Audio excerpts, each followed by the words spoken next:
Aí eu peguei um pedaço de bombril, cortei e comecei a esfregar minha pele como se aquilo fosse adiantar alguma coisa, né? Se fosse ficar branco e tal.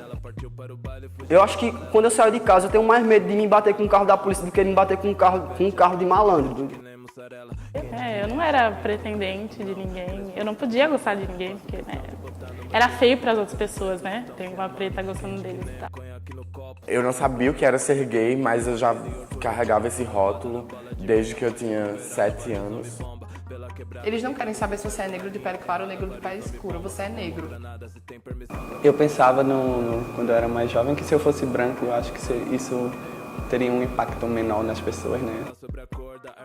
Pra entrar meio que pro crime é fácil, agora pra sair os caras não querem deixar não, velho. Quer que você vá até o fim, velho. Falar que eu sou vagabunda, que preto é preguiçoso, por aí vai. O negro não é tímido, a gente é silenciado. Eu posso ter orgulho por ter uma bunda bonita, mas eu não quero que as pessoas me olhem por eu ter necessariamente essa bunda, como se fosse só isso.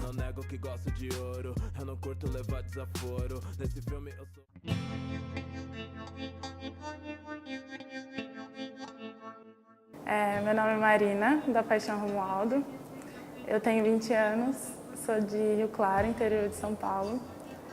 Faço design na Federal de Pernambuco. O meu cabelo crespo, o meu nariz largo e a cor da minha pele, o que eles significavam. E aí foi isso, mulher preta. Se você vive em um ambiente em que alguma característica sua é muito julgada e, enfim, aquilo vira um certo martírio, você começa a se questionar, né, se aquilo realmente não é ruim. Porque se todo mundo fala que é ruim, né? Acaba se tornando ruim. Então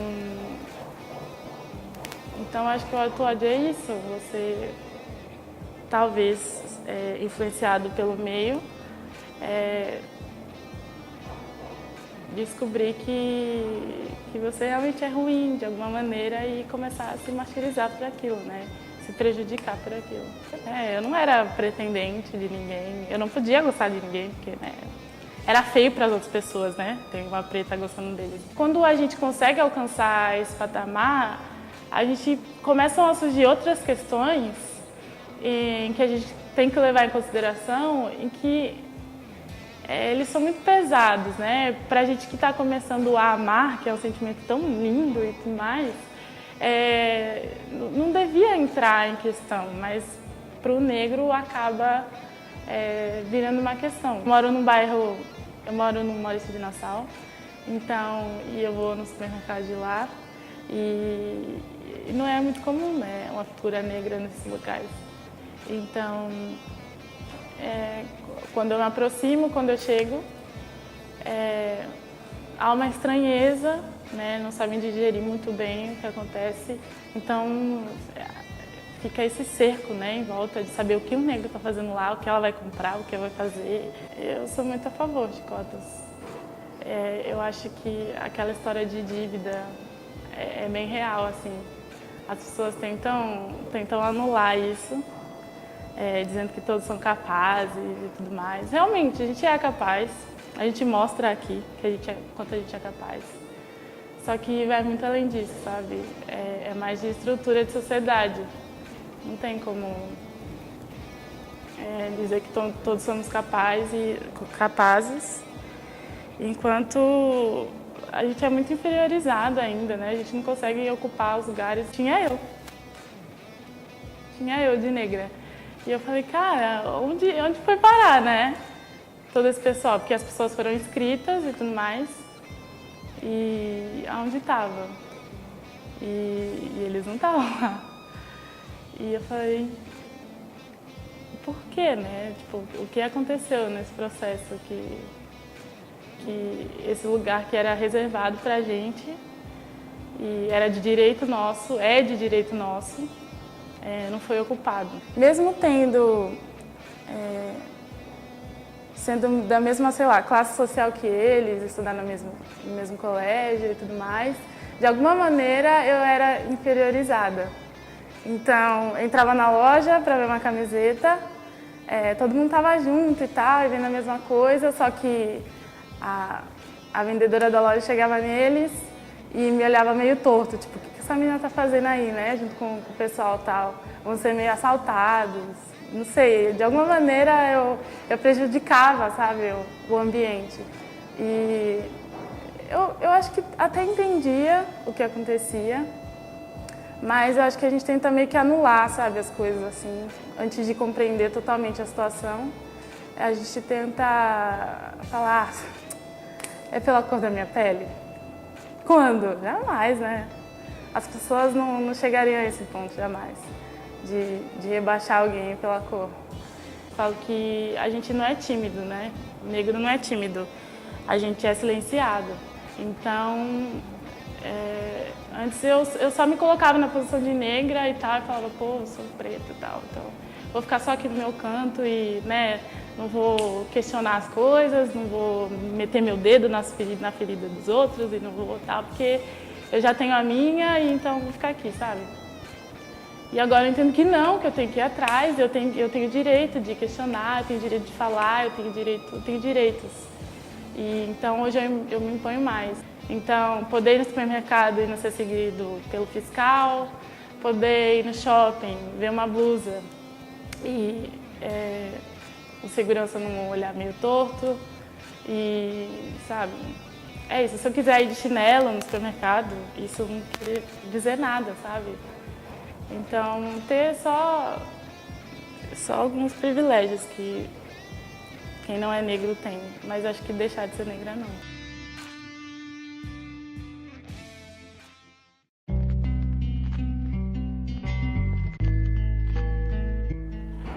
Meu nome é Felipe, tenho 24 anos e sou autônomo. Hoje, eu não sei se hoje em dia eu moro na favela, velho. Tipo, mas eu também não acho que seja num bairro nobre também, tá ligado? Mas eu sempre convivi com essa galera, desde que eu sou moleque, velho. Sempre convivi com essa galera, tenho contato com essa galera, tá ligado? Gosto do contato que eu tenho com essa galera. Não é essa galera que o povo vê da periferia, não é um monstro que a sociedade vê ou tenta mostrar pro povo, tá ligado que é. Tipo, tem gente ruim em todo canto. Só que o povo vê essa galera que mora na favela ou nesses bairros mais pobres como, sei lá, marginal, vagabundo, drogado, etc. Quando eu era pirralho, meu pai chegava bêbado em casa e minha mãe pegava dinheiro e pedia pra gente comprar lanche em Rosa Doceira. Não nessa Rosa Doceira que tem aí no centro, mas na outra Rosa Doceira, que é a mãe desse cara. E tal dia a gente chegou lá, velho, a gente ia direto lá, velho. Tal dia a gente chegou lá, era à noite, tava cheio de gente lá. A gente chegou lá e eu e meu irmão sempre foi um cara muito caladão e tal. E a gente chegou lá de canto e ficou esperando, né? A galera diminuiu assim o volume. Aí, de repente saiu um cara, um senhor, dentro lá do estabelecimento lá. E pede pra gente sair de lá de perto, porque a gente tava assustando o povo. O povo tava com medo da gente. E eu olhei assim, eu fiquei sem entender, né? Eu olhei assim pro cara, peguei na mão do meu irmão, oxe, eu subi, velho. Oxe, eu subi quase, eu não chorei, velho, mas eu subi bem abalado. Aí eu disse pra minha mãe, oxe, minha mãe é um pouco braba, velho, demais. Minha mãe foi lá muito sinistra, muito puta da vida, velho. Meus filhos vêm aqui direto. Eu nem fui, eu nem tive, nunca, tipo, depois dessa parada assim, nunca mais eu fui lá, velho.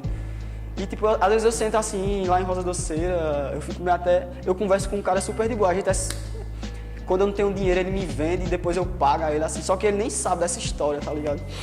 E, tipo, minha mãe foi lá e foi falar com a mulher lá, ó, meu filho veio aqui, não sei quem porra era lá, que saiu lá, eu sei que era um senhor de idade.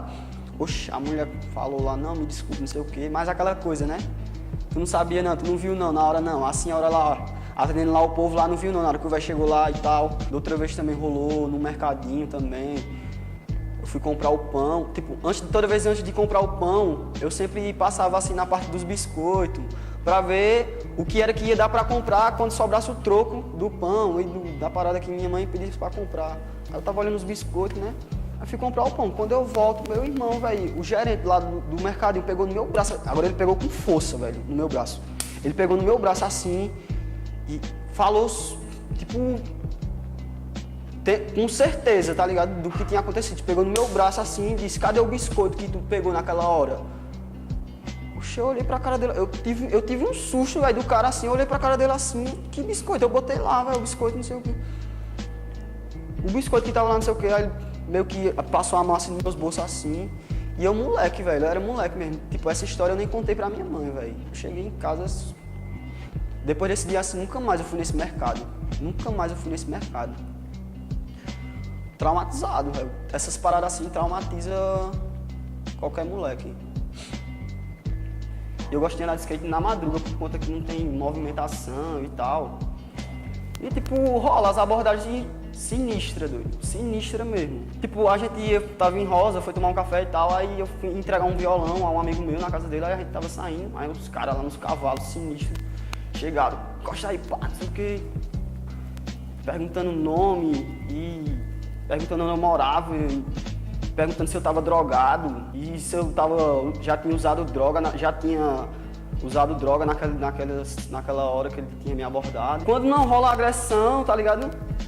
Agressão física, sempre rola agressão verbal, velho. Eu acho que passei um tempo sem sair de casa com medo, velho. Porque minha aparência assim chama muita atenção, tá ligado? Eu acho que quando eu saio de casa eu tenho mais medo de me bater com um carro da polícia do que de me bater com um carro de malandro. Assim, eu saio às vezes na madruga, velho, tipo, eu me bato assim com uma galera que tá subindo pra algum determinado bairro. Meu irmão, eu ando por todo canto, Salgado, Centenário, bababá, nunca tive medo de nada. Quando eu ando nesses cantos que eu vejo um carro da polícia, velho, eu fico em pânico, doido. Tipo, eu não demonstro, tá ligado? Porque se demonstrar é o que eles querem, tá ligado? Eu fico por dentro, eu fico meio sem reação, doido, da parada. Às vezes meu primo que mora lá no mesmo bairro que eu morava antigamente, ele mora lá ainda. Às vezes ele vai muito lá em casa, que ele é mesmo que ser, acho que ele é mesmo que ser irmão do meu irmão, assim, ele ajuda muito a gente. Vai muito lá em casa, a gente brinca muito, sai muito. E às vezes assim, ele começa a falar assim, dos moleques que morava lá e tal. Aí eu, tipo, caraca, aquele pirraia que morava na tua rua, tá lembrado? Reizinho, deve 3 tiros nele, velho, lá no Centenário. Morreu. Eu, caralho, meu irmão, o maluco era um pirralho, velho. Ele vai mais em casa lá, começa a falar aquelas coisas assim, já é bem pesado, mano. Tipo, fulano foi preso e não sei o quê, e a mãe de fulano foi presa. Tipo, e é meio triste, velho, você ver isso, ouvir isso, tá ligado? Porque você querer ver o bem dos seus brothers, tipo, pô, velho, daqui a uns 10 anos eu queria ver essa galera aí, se encontrando e falando como é que tá os filhos deles e tipo, você chega e escuta uma coisa dessa assim, é meio pesado, assim, você fica... Se eu estivesse morando lá ainda, será que eu tava vivo? Ou será que eu tava livre ainda? Será que eu tava preso? Ou será que eu tava aleijado por ter tomado um tiro por engano? É bem pesado. Podem até falar, mas eu não acredito não, velho. Eu não acredito não. Existe justiça pra quem tem dinheiro, velho. Só isso. Minha resposta só é essa, só. Assim, velho, é falar mesmo. Falar, chegar e, se você ouvir, vai chegar lá e falar, por que tu tá falando isso? Qual o motivo de tu se achar melhor do que eu, porque tua pele é clara? É chegar e falar, velho, mesmo. Ou até mesmo ser grosso mesmo. Foda-se, velho. Queria ser assim, na verdade, mas eu não consigo, não sei. Eu tenho que estar muito estressado, eu tenho que estar muito puto na situação. Eu sou um cara muito difícil de explodir, mas eu tenho até medo, assim, quando isso acontece, assim, porque eu fico muito sinistro.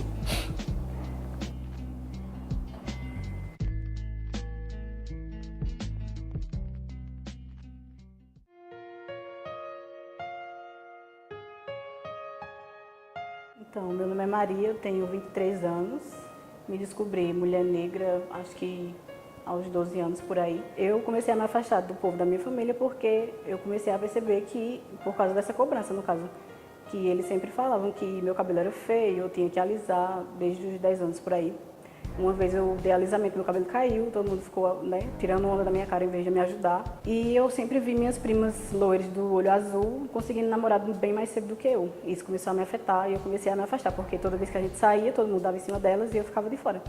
Aí começou daí, o afastamento da família. Hoje em dia eu não falo com quase ninguém, assim, porque eu sou adotada, no caso. Aí a parte do meu pai, da família, é branca e da minha mãe também, assim, é meio mestiço, mas não tem nenhum preto. Auto-ódio é você querer se matar, ou então, sei lá, você querer ser outra pessoa, você não se aceitar, você, inclusive, assim, ter inveja não, você desejar ser outra pessoa, porque você percebe que aquela pessoa tem mais privilégio que você, que ela tem mais amigos que você. Enfim, você não reconhece nenhuma qualidade sua, no caso. Assim, quando você é negra na sociedade que a gente vive, você tem que se esforçar, acho que uns 10 vezes mais para poder se destacar em alguma coisa, um pouco. Eu, primeiramente, não tinha nem espelho em casa, né? Que eu me lembre, porque eu não gostava de me olhar. Eu achava meus olhos muito feios, achava minha boca muito grande, meu nariz muito largo e tal. Antes, quando eu ia dormir, eu colocava prendedor de roupa no nariz para ver se ele ia ficar mais fino e tal, essas coisas. Não usava batom porque todo mundo falava que era feio em mim, porque eu sou preta, né? Nenhuma cor ia combinar, então tinha que ser uma maquiagem nude e tal. Porque quando você tem um racismo assim, enfiado na sua cabeça, você acha que preto é feio, né? Inclusive você.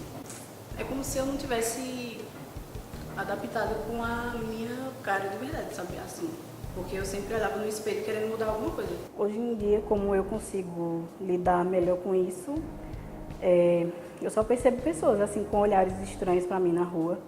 Eu fico me perguntando o que é que tem de errado comigo, porque tipo, se uma menina branca aparecer com cabelo assim que nem o meu, com uma maquiagem igual a minha, com um vestido igual ao meu, ninguém vai olhar pra ela, todo mundo olha pra mim. Tipo, como se fosse, aquela preta ali não tem vergonha de usar um negócio desse porque fica feio nela, tá, não sei o quê. Eu não sei se é questão de beleza, na verdade. Eu acostumei, assim, eu sei que eu sou assim e sei que não sou feia por isso, talvez eu seja feia por outra coisa, mas não por ser gorda. Mas não é uma coisa que me incomoda, não. Eu uso a roupa que eu quiser, eu mostro a parte do corpo que eu quiser, porque é meu. Tinha a festa de 7 de setembro e tal, o desfile. Aí, eu não me lembro se era um carro que era pra eu subir e ficar lá em cima, vestida de escrava, enfim. Aí todo mundo tinha separado, assim, uma fantasia. Toda mãe tinha separado uma fantasia pro seu filho. E eu fiquei sem fantasia, porque a diretora falou que não tinha nada disponível pra mim, assim, no dia, né? Aí, quando foi uma semana depois, ela foi falar com a minha mãe, pediu para minha mãe na escola e perguntou se eu estava disponível, se ela achava correto eu ir vestida de escrava, como se fosse representando a libertação dos negros aqui no Brasil. Só que, para mim, não foi isso que ela quis dizer. Minha mãe ficou revoltada na época, que ela me falou, né? E não aceitou, lógico. Assim, uma coisa que eu sempre vi todo mundo falar é que a mulher negra é mais forte que todas as outras mulheres, que ela consegue superar barreiras mais fácil sozinha, né, no caso. Que toda mulher preta é boa na cama, que toda mulher preta é fogosa, que a gente sabe sambar, inclusive, que é coisa que eu não sei, todo mundo, né, acha que a gente sabe fazer também. Enfim, que a gente, é como se a gente pudesse ser deixado de lado, que a gente aguenta, tá ligado, o tranco. É mais ou menos isso. Assim, o mais marcante pra mim foi, há 2 anos atrás, eu tava passando com uma prima minha, ela tinha 13 anos, por aí, e tinha acho que uns 7 homens, assim, numa calçada. E na hora que eu passei, eles começaram a gritar, tipo, falando que queria me pegar na cama, se me pegasse, ia me fazer um monte de coisa, sabe? E quando a gente chegou em casa, chegou chorando, falando pra minha tia, e ela não acreditou, porque eu acho que ela nunca passou por isso, e ela achou que seria uma coisa meio que impossível. Aí eu comecei a perceber que as pessoas brancas, elas não se imaginam casando com uma pessoa negra, tendo filhos com uma pessoa negra. Todo mundo quer ter filho do olho azul, né? Nascer branquinho, fofinho.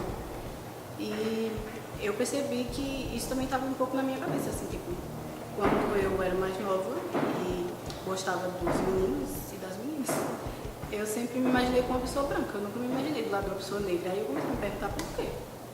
Aí eu percebi que era a questão do racismo, né? Que você tem que casar com uma pessoa, você sendo preto, você tem que casar com uma pessoa mais clara que você, que é pra sua família, e clarear até chegar no branco, no caso.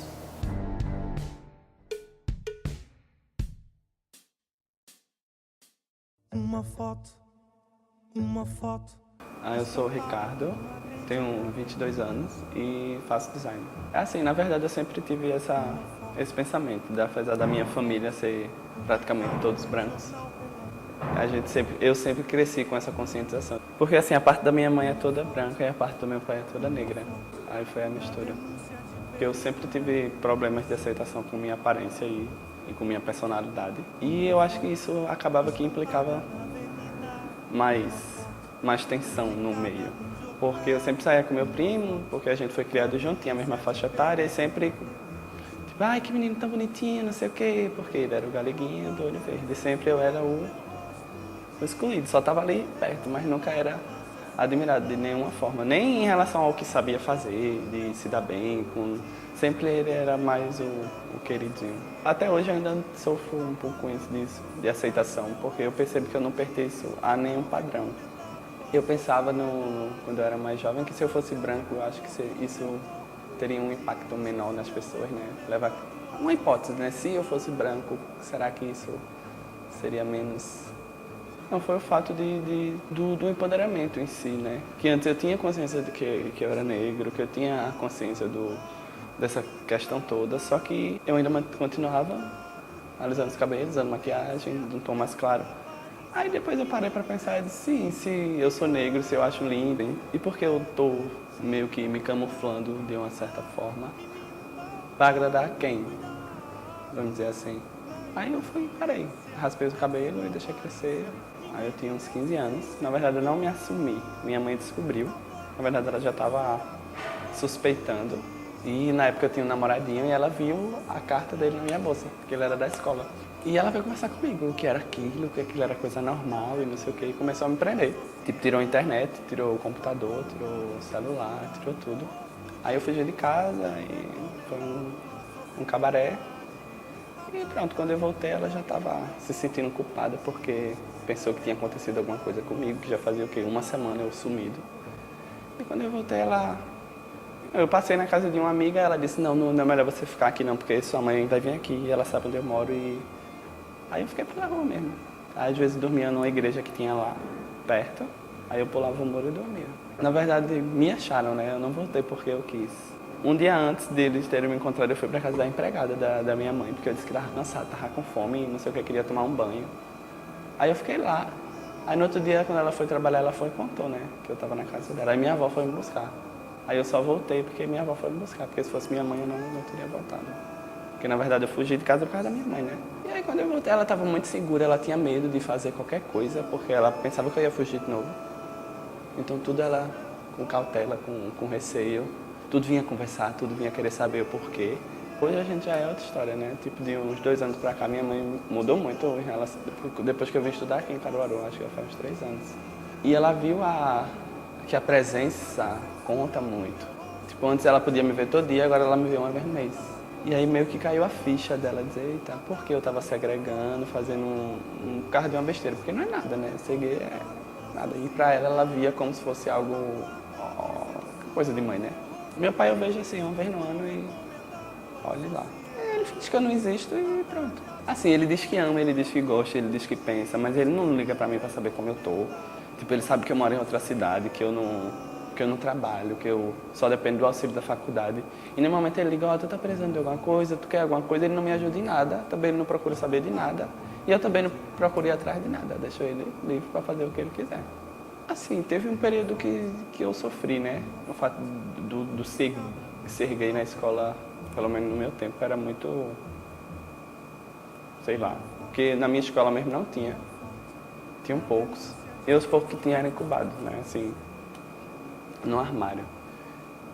E eu era o único que era assumido e tinha cabelo azul na época. E era bicha mesmo, pintosa mesmo. E querendo ou não, isso gera um receio no ser macho, né, vamos dizer assim. Aí eles ficavam com as piadinhas, bicha, não sei o quê. E teve uma época que eu não gostava, que eu ficava meio chorando, não sei o quê. Mas teve uma época que eu digo, mesmo, bicha. E aí? Que aí foi quando eu comecei a falar, sim, sou bicha e o que é que tem? E aí foi a partir do momento que eles começaram a parar de falar. Quando falava viado, eu digo, obrigado. Aí eles digam, não adianta mesmo, então pra que falar? Aí foi quando eles pararam. Porque na verdade ainda continuo com esse pensamento. Eu parei de tentar, né?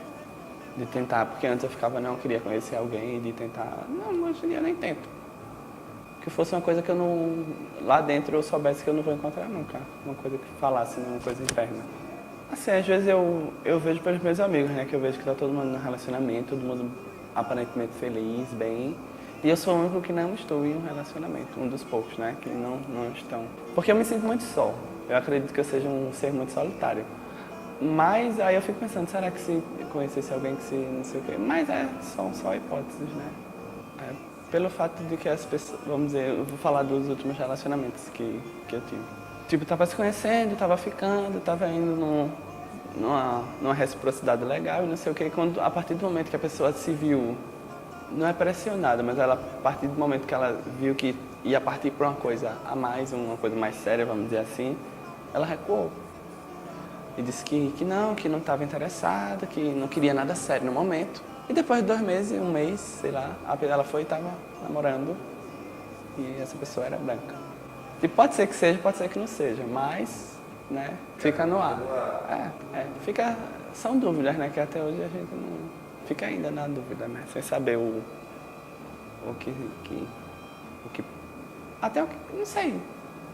Assim, porque querendo ou não, na nossa sociedade, o gay bem visto é aquele padrão, né?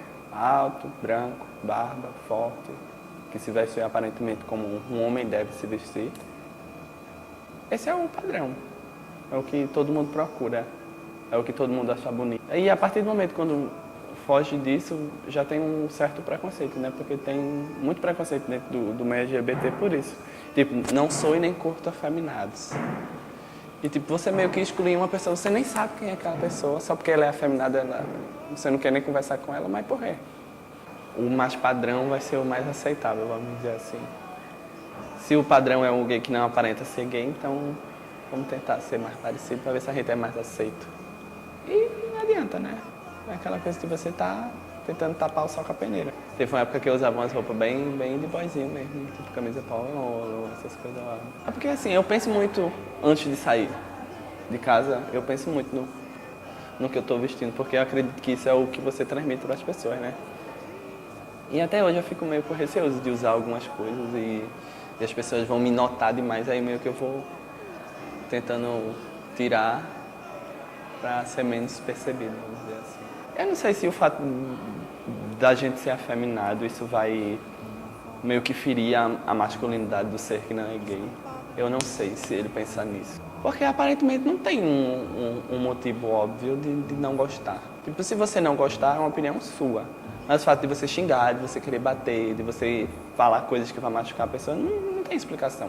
É aquela coisa de você estar passando na rua e alguém gritar, viado, bicho, não sei o quê, e dizer coisa. Por que você é assim? Teve uma vez uma senhora veio conversar comigo, mandando eu aceitar Jesus e perguntando por que eu era assim, por que eu escolhi ser assim. Porque tem pessoas que acreditam que o fato de ser gay é uma opção. Tipo, eu escolhi ser gay. E como assim? Porque se fosse para escolher, você ia escolher ser hétero, né? Que é mais fácil. Vamos dizer assim. Mas não é. Não ganha nada com isso. Pelo contrário, vai ser oprimida, vai ser ridicularizada. Sim, já teve conhecido, até recentemente, de um conhecido, que ele foi espancado e teve que traumatizar o caminhando e faleceu, né? E, tipo, disseram que ele tava andando na rua de boas e chegou 2 caras e começaram a bater nele do nada. Assim, atualmente eu não tô saindo muito e quando eu vou sair eu penso muito antes de sair. Eu fico realmente com medo. E principalmente quando eu for pra sair só. Tipo, se for pra sair só eu não saio. Eu prefiro ficar em casa. Porque eu tenho medo. Não sei o que vai acontecer lá fora na rua. A Nelita, ela surgiu da minha última tentativa de suicídio. É pelo fato da não aceitação mesmo da minha aparência, do meu eu interior. Meio que eu fico tentando pertencer a alguma coisa e eu vejo que eu não pertenço a nada. Aí eu fico, assim, qual é o propósito de uma pessoa não viver em comunidade, viver isolada? Não tem como, não tem condições. Aí, tipo, essas coisas que eu ficava pensando muito nisso aqui, aí tentei. E aí eu acredito que ela não seja só uma drag, só uma coisa que eu pego lá e me maqueio. Na verdade, eu acredito que ela seja uma entidade, tipo um mentor espiritual, vamos dizer assim, e que esteja para me ajudar, né, de alguma forma nessa caminhada, vamos dizer assim. Na verdade, o fato de eu me vestir de mulher foi uma coisa e o fato da Nelita foi outra. Porque, tipo, Eu já tinha me montado de drag outras vezes, mas aquela coisa mais padrão, né? Vamos dizer assim. Tipo, foi até um trabalho da faculdade que tinha um vestido pra apresentar e a menina do grupo não queria apresentar. Aí foi e disse, então, vou me montar e a gente apresenta, e aí foi. E a gente fez isso, aí eu chamei uma amiga, ela me maquiou e eu vesti a roupa e tal. Tipo, só que eu não me sentia à vontade. O fato do ser feminino apenas, pra mim não foi suficiente. Porque como homem eu não me via daquela forma. E então como mulher, consequentemente, eu também não ia me ver dessa forma. Então eu me montei e parei de me montar. E aí depois o fato de eu voltar foi quando eu tentei me suicidar e não deu certo. Mais animalesca, mais de parecer com o sobrenatural, de parecer com assombração. E eu gostei muito disso, aí foi quando eu comecei a mudar a estética, né? Assim, porque eu vejo ela como uma pessoa muito amorosa, apesar dela ter uma estética muito estranha, né? Meio bizarra. E tipo, as pessoas têm medo, não sei o quê, mas só que quem me conhece vê que quando eu tô montada, ela é muito aquela coisa de cuidar, de querer estar perto, de abraçar, de beijar. E até coisas que eu não faço quando eu tô normal, de boy. Eu não faço de estar muito abraçado, de beijar, não sei o quê. E quando eu tô montada, eu faço. Eu acredito que uma coisa que simboliza muito seja esse amor, esse cuidado meio maternal, né? Vamos dizer assim. É porque eu acredito que ela seja uma pessoa muito extravagante, Ela gosta de aparecer. Se ela sair, ela vai ser notada, com certeza. Ela não é aquela que vai sair sem ser notada. E eu já não gosto disso. Eu sou aquele que gosta de entrar e sair sem que ninguém me perceba. Eu acho que é por isso que me impede de ser mais como ela. Foi muito bom pra eu parar pra analisar certas coisas, né? E porque, querendo ou não, isso não é um assunto que a gente escuta na conversa dos amigos. Não é um assunto muito falado. E as pessoas meio que vivem a vida delas e meio que esquecem, né? Não estão nem aí. E aí quando tu chamou pra fazer o trabalho, aí foi Maria que falou um monte de coisa sobre. Aí eu disse, eita, que massa, e não sei o que, quando tu mandou as perguntas. Então foi muito bom pra eu pensar. Refletir sobre certas atitudes que eu tomava, certas coisas que é bom pra você parar e pensar, nossa, será que isso realmente é certo? Será que isso realmente... Sabe? Eu acho que foi muito bom. A placa de censura no meu rosto diz: não recomendado à sociedade. A tarja de conforto no meu... Se a veste Meu nome é Daniele, eu tenho 22 anos, sou estudante de psicologia, sou mulher e negra. Eu sempre fui vista, na verdade, como a moreninha, pelo fato de eu ser negra de pele clara. Eu sempre acabava me nomeando enquanto parda, porque tanto era como eu me percebi, quanto era como a sociedade, de certa forma, me percebia. Mas quando a gente parte para a favela, em comparação à questão da cor, que, digamos assim, há uma discriminação maior por ser de favela, eles não querem saber se você é negro de pele clara ou negro de pele escura. Você é negro, de um modo geral. Então, quando eu pontuo esse privilégio que eu tenho, é nos espaços que eu ocupo. Tinha um grupo de estudantes de medicina e eu estava junto de um amigo meu, que é estudante de psicologia, e ele pegou e foi me apresentar esse rapaz, que eu pontuo, como sempre, branco, hétero, né, e riquinho. E aí, quando ele me apresentou esse rapaz, ele disse, essa é minha amiga, estudante de psicologia também e tal, enfim. Aí esse cara disse assim, que massa, você faz psicologia, parabéns. Eu disse, parabéns por quê? Aí ele pegou e falou, porque assim, não que você seja negra, né, até porque você é um pouquinho mais clara, porque assim, tem aquelas negras mais escuras, né, mas assim, por você estar numa faculdade e tal, ter conseguido entrar, e foi nesse momento que eu olhei pra ele e de fato eu disse, eu sou negra. Qual o problema nisso? Parabéns por eu ser negra e estar na faculdade, então quer dizer que por eu ser negra eu não posso estar naquele espaço? Ou parabéns por eu ser menos negra, já que negra escura seria algo que, enfim, jamais conseguiria estar nesses espaços ou algo do tipo. A gente que é negra, a gente sabe quando a gente não é bem-vindo naquele espaço. Quando a gente chega em qualquer lugar e, de certa forma, as pessoas olham pra gente e a gente sente, a gente pode não saber explicar, mas por mais que as pessoas digam que é coisa da nossa cabeça, a gente sente quando a pessoa olha pra gente discriminando.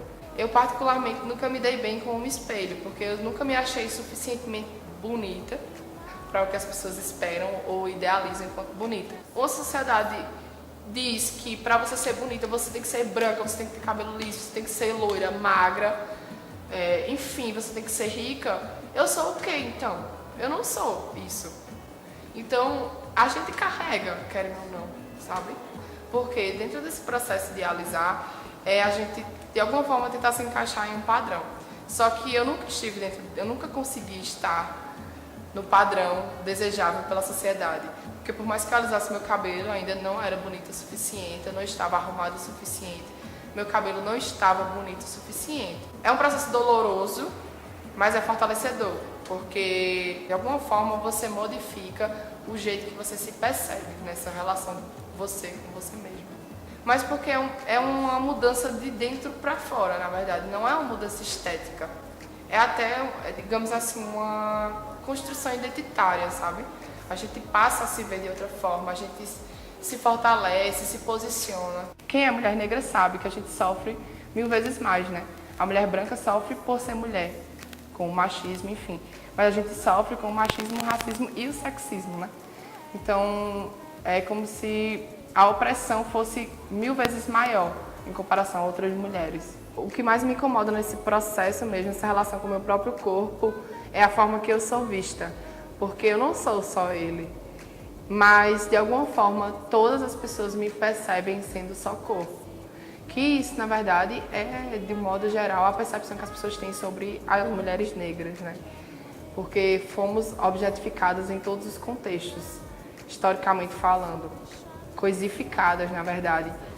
E aí isso se perpetua até os dias atuais. Então, de certa forma, é comum, e isso é o pior termo que se pode usar, mas é comum essa percepção da gente de que a gente é somente o corpo, sabe? O sexo. Eu sinto nojo pela forma que as pessoas me percebem, porque eu posso ter orgulho por ter uma bunda bonita, mas eu não quero que as pessoas me olhem por eu ter necessariamente essa bunda, como se fosse só isso. Quando eu vou me relacionar com uma pessoa, eu sempre acho, mesmo que talvez não seja o caso, mas eu sempre acho que ele vai estar me vendo enquanto corpo. E eu já também vivenciei alguns relacionamentos assim, em que os caras pareciam que queriam se relacionar comigo, se envolver, né? E na verdade eles de fato só queriam ter relações sexuais, porque era o que iria causar prazer a eles. A maioria das negras são mães solteiras, né? Se assim puder dizer esse termo. São mulheres que lutam pela casa, pela família. Quando elas estão se relacionando, ou é com um cara que só vê ela realmente para sexo, ou ela é amante, ou é com um cara que não assume. Enfim, eu já vivenciei isso de relações, de estar me envolvendo com um cara achando que a relação estava indo, mas de repente esse cara sumia e aparecia 2 semanas depois namorando uma menina que coincidentemente era padrãozinho, né? A branca, loirinha dos olhos claros. E aí o quanto isso é agressivo pra gente que é mulher negra, porque todo tempo a gente é sempre comparado com essa mulher branca. Então, você se vê nesses momentos assim é extremamente agressivo mesmo. Você se sente uma bosta, você se sente um nada. Porque você, pelo menos eu ficava me perguntando em que momento eu iria encontrar alguém que eu pudesse me relacionar verdadeiramente, sabe? E ser valorizada por isso. De alguma forma, a gente sempre tá só. A gente sempre tem que dar conta de tudo. A gente sempre tem que estar 1000 vezes mais forte. Pra gente provar que a gente é capaz, não basta a gente ser para a sociedade, a gente tem que ser 10 vezes mais que qualquer outra pessoa. Então, falar da solidão é falar do que é recorrente na vida de qualquer mulher negra. Toda mulher negra, por mais que ela não nomeie o que ela vivencia como solidão, toda mulher negra passa por isso. No âmbito da amizade, quando a gente é sempre excluída, quando a gente é sempre comparada na escola, quando a gente é diminuída, quando a gente não é escolhida para ser as princesas ou para ser a noiva da quadrilha, ou quando a gente, por exemplo, é sempre a última a ser escolhida para ser par de alguém. Quando na faculdade a gente precisa de uma referência de menina bonita para fazer comerciais não é a gente que é escolhida. Todo e qualquer espaço que precisa-se de uma referência de mulher bonita não é a gente. Isso é um terço do que a gente vivencia diariamente. Isso é um terço de como a gente é escanteada na nossa vida. A gente realmente continua carregando o sentimento de que a gente nunca vai encontrar ninguém. Nunca vai ser suficiente para ninguém. Não aparece nenhum cara que queira ficar com você. E se aparecer, é com todas as outras questões, por achar que você vai transar gostoso com ele e acabou-se. E tipo, até onde vai isso, tá ligado? Porque até quando a gente vai viver só? Sendo mãe solteira, sendo aquela que vai ter que cuidar de tudo, sabe? Enfim, é foda.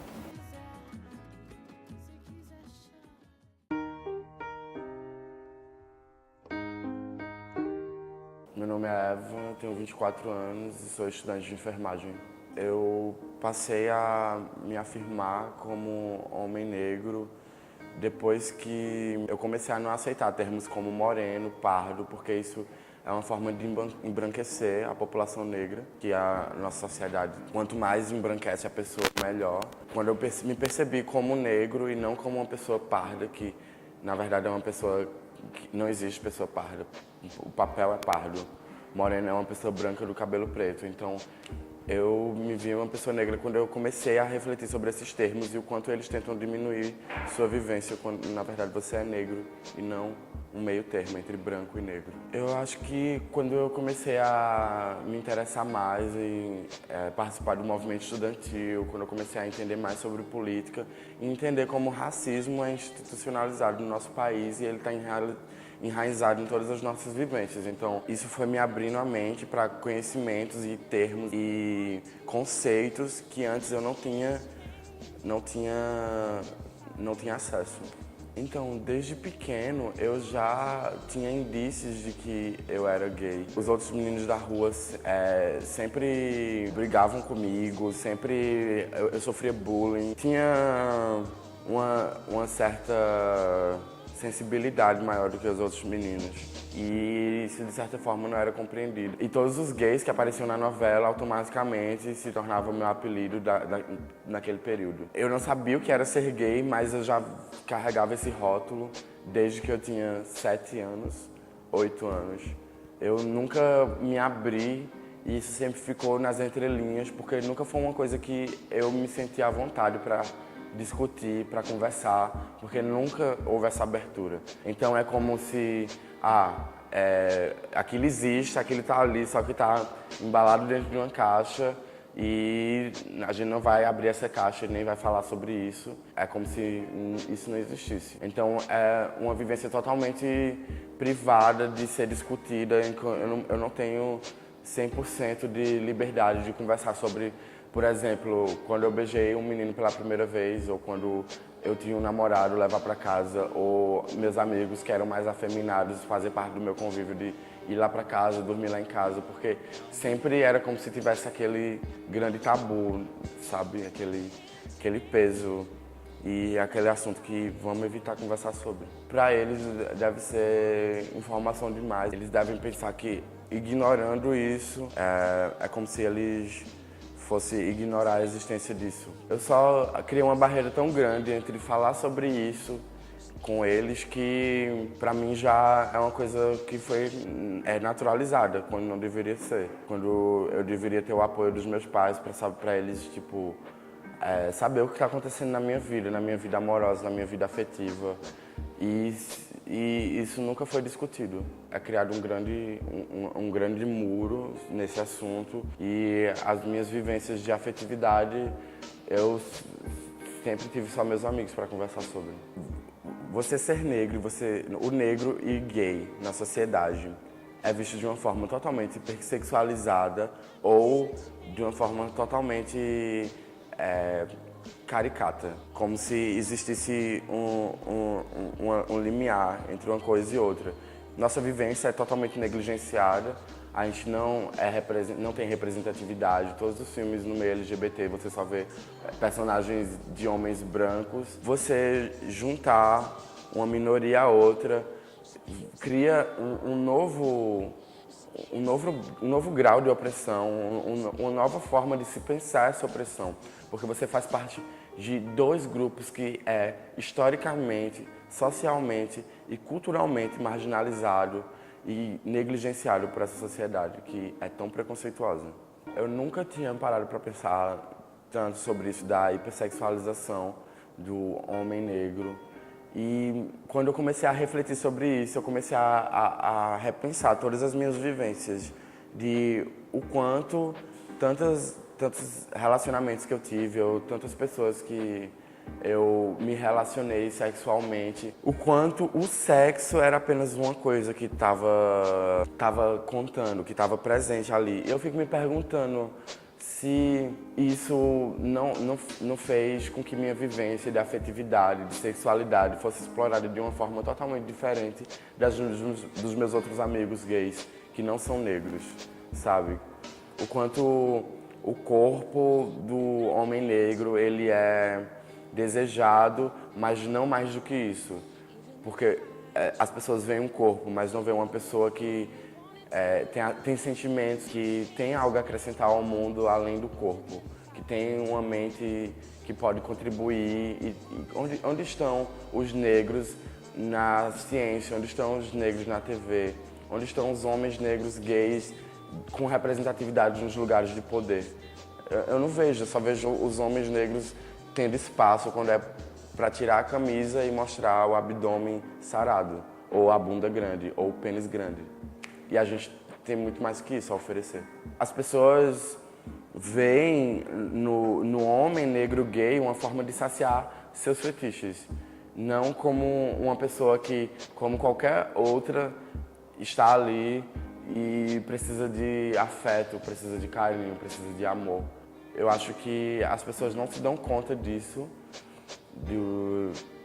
desse fetichismo interracial que elas têm. Porém, acho que é uma questão que as pessoas deviam pensar para tentar acordar e ver que elas estão, de certa forma, subestimando a afetividade de outras pessoas. É resultado de uma mídia que é totalmente alienante, que estereotipa as pessoas, estereotipa tanto o homem negro quanto a mulher negra. Tipo, você ser homem negro, você na TV, por exemplo, você é marginal, você é totalmente marginalizado. Para a polícia, você é um bandido, traficante. Se você for mulher, você é só apenas uma pessoa que samba, tem a bunda grande. E a mídia, ela normatiza isso. Ela coloca as pessoas negras em papéis totalmente inferiores em todos os contextos, e a gente está querendo gritar que isso não é só o que a gente pode fazer, não é o que a gente é, que a gente é muito mais que isso. Eu acho que o padrão é uma construção social. Eu acredito que a gente pode quebrar esse padrão que foi construído através da representatividade, através de colocando as pessoas negras no poder. A gente vive num país em que mais de 50% da população é negra, fora as pessoas que ainda não se reconhecem como negra, porque tem um meio termo do pardo, amarelo, moreno. Mas se a gente for fazer uma conta, a gente tem muito mais do que 50% da população. Então, onde a gente vê essa população sendo representada nos jornais, na TV, na internet, nas revistas, na política, nos cargos que realmente interferem na vida da sociedade, nas graduações em que são majoritariamente respeitadas no país, onde estão? Porque quando você acorda e desperta para algumas questões, você não consegue mais ficar calado e nem passivo a certos comentários, sabe? A certas coisas que para algumas pessoas são tão pequenas, mas que para mim não é. Porque se a gente não desmistificar algumas coisas, a palavra denegrir, por exemplo, se eu for problematizar a palavra denegrir, vai ter gente que vai falar, mas você está problematizando uma palavra. Mas isso tem um contexto que vem sendo resgatado, sabe? Que vem de uma sociedade escravocrata, que vem de uma sociedade totalmente racista.